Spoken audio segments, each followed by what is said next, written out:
Hi everyone, welcome back to my channel. Today's video is going to be a one-on-one book review. I got one book that I'm going to talk about, and it is The Center of Gravity, and this is by Laura McNeill.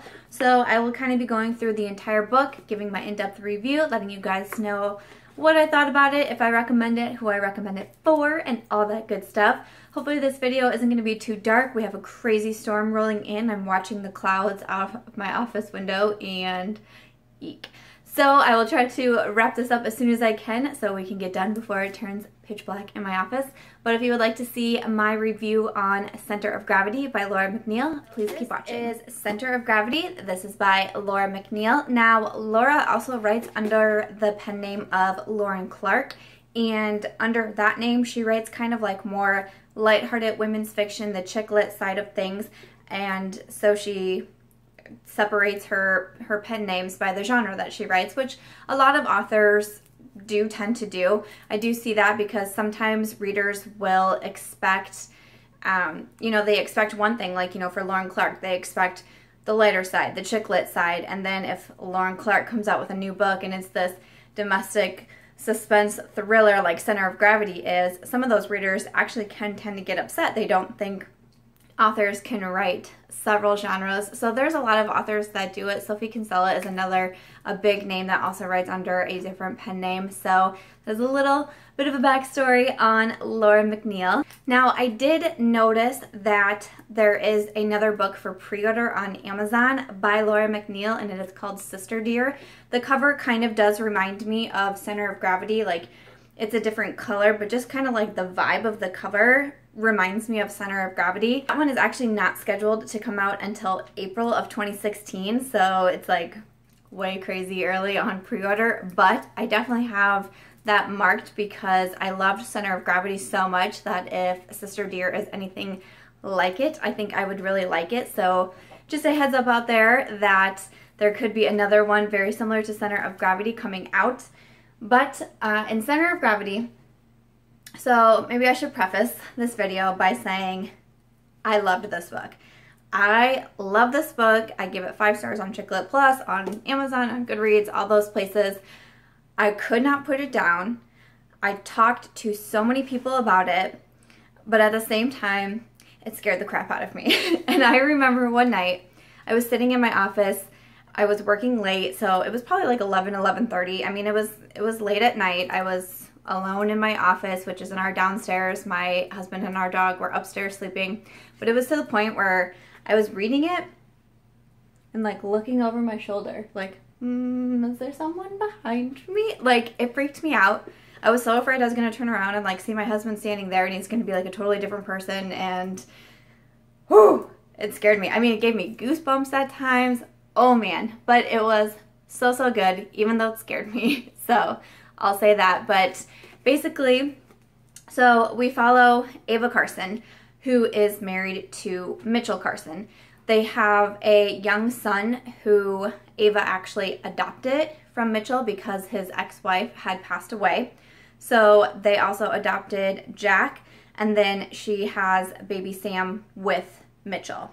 So they are married. They, seem to have a great marriage. To everyone outside looking in, it seems like their marriage is probably pretty great.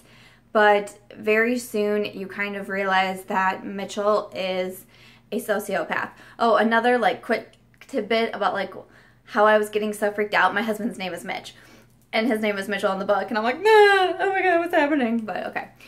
Anyways, I don't think my husband's a sociopath. I don't think so.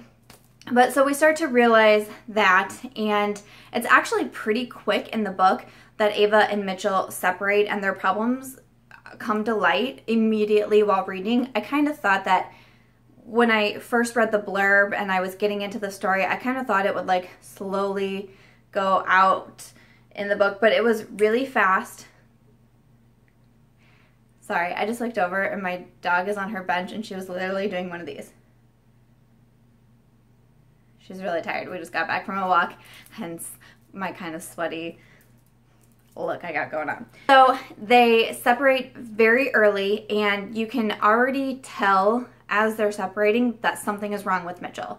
He is over dramatic. It seems like he's making stuff up in his head. You know, Ava doesn't understand what's going on. He's trying to ply the children basically against Ava. You know, like when people separate, they're like, oh, you know, we won't talk about the other one to our children because we don't want them to pick sides. Like Mitchell is saying horrible things to the son, and we very quickly get into the drama of the book, which I thought was awesome. I also thought it was very interesting, all the different point of views that we get. So of course we have Ava and Mitchell's point of view, but we also have their son's point of view, Jack, the older son. I believe he was 8 in the book. We get his point of view as well, which I just thought was like super fascinating to get an 8-year-old's point of view. And I thought his point of view was great. I didn't think he was too mature. I didn't think he was too young from what I know of children that age. I thought it was spot on. We also get a point of view from Ava's lawyer who's trying to help her out, and he has a whole interesting backstory to him as well. We also get a point of view from like the social worker, the doctor who comes in and speaks with the children and observes the children when they're with both Mitchell and Ava. And I mean, this book, it just frustrated me at times that Mitchell was getting away with everything he was getting away from. He was turning people against Ava, people who were her friends.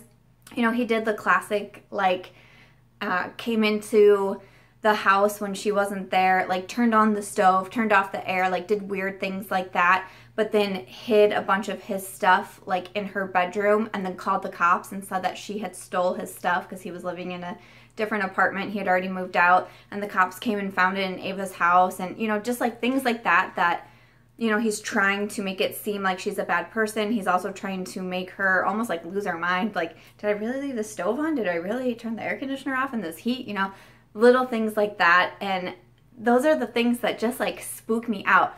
These type of books freak me out more than like reading or watching about like zombies or ghosts or things like that, because we're dealing with real people, and this kind of thing really does happen. I mean, there are people out there in our society like this, and it's so scary. For Ava, I just felt for her because, you know, she fell in love with this man, she had a child with him, she adopted their child, and it just, things were not as what they seemed, and then he was literally trying to ruin her life, trying to take her children away from her. I mean, it just, this book was so, what word do I want to say? It was like, it was gripping. That's a word I would say, because I felt like I could not put this book down. I had to keep turning the pages. It was so suspenseful.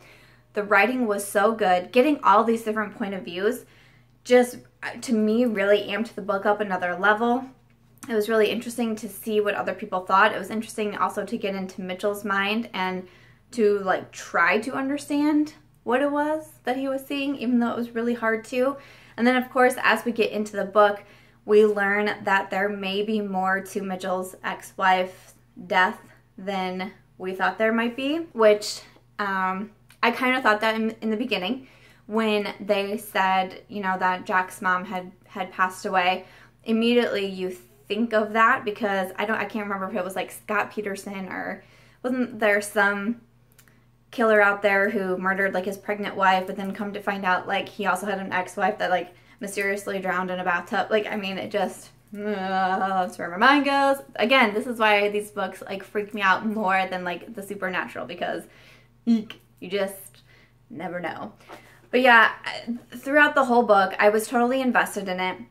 Like I said, I've been recommending it to everybody, even people who are like, hey, can you give me a good like mystery recommendation? I'm like, this might not be like mystery, because I think Laura actually defines it as domestic suspense or domestic thriller, but there's mystery involved in it. You know, you're trying to figure out things along the way. You don't know how it's going to end. The ending was like, I think my face was probably white as I was reading the ending. I had goosebumps all over my arms. Like, oh, it was so crazy, but I loved it. I mean, I just, hands down, I love this book. It's one of my favorites of the year that I have read. It is something that I highly recommend. I mean, if this kind of stuff, this kind of suspenseful stuff just freaks you out too bad, I mean, I wouldn't recommend it to you, because I mean, it did scare me, but not to the point where I didn't want to read it, because I wanted to keep reading it. But yes, if you like mysteries, if you like suspense, you know, even if you like thrillers, if you like psychological books, you have to read this one. It has to go on your list. Like I said, I'm so excited to see that Laura McNeill has another book coming out, and I'm really excited to see what Sister Dear is all about once we get to April, and I really hope Laura will ask me to read the book because I would absolutely love to read it. But yes, if you have not heard of Laura McNeill or you have not heard of Center of Gravity, I would definitely recommend you put this one on your list.